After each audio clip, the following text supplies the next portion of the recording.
Hi, my name is Arlie Oberholzer, and today I will be discussing communications.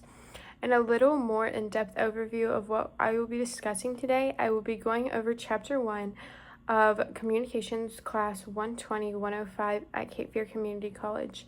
But a little disclaimer, I just had my tonsils taken out, so I'm very mangled as I speak, and I'm having a hard time projecting things correctly. So if I need to refilm this video for a more clear and in-depth census, I am willing to in the later date, so bear with me.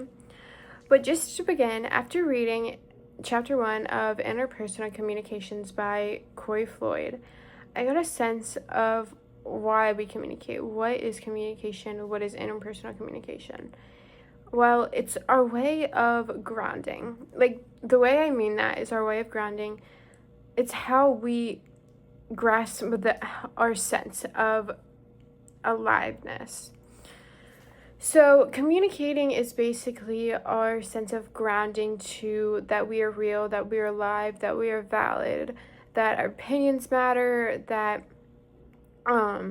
everything in our mind means something. So grasping onto the ability to communicate, whether it's you're listening to someone public speaking, you have one party listening in, or you are projecting from a messenger to a sender and receiving that message from the messenger.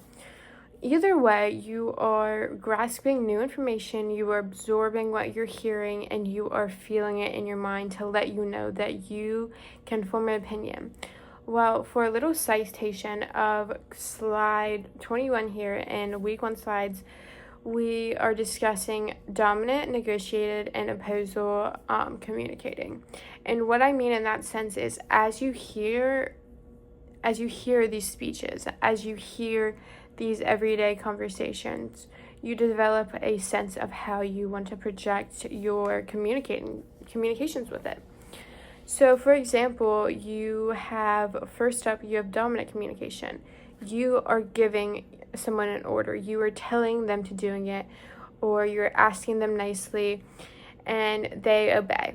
They don't conversate back. They don't communicate back. They don't have any other projection. Then you have your negotiated. You communicate something one way, and they communicate it back, whether it's negotiating for something, for their own gain, for personal gain of someone else. And then lastly, you have oppositional. You discuss a claim, and they oppose it. Immediately shut it down. No, it's not happening.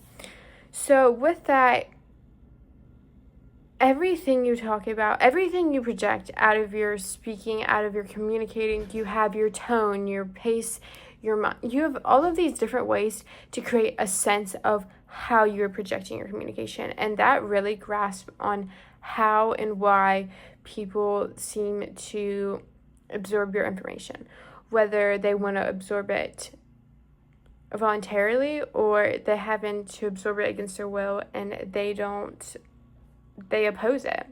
They agree with it. You have all of these different senses of how and why we are communicating and how it is received better or worse.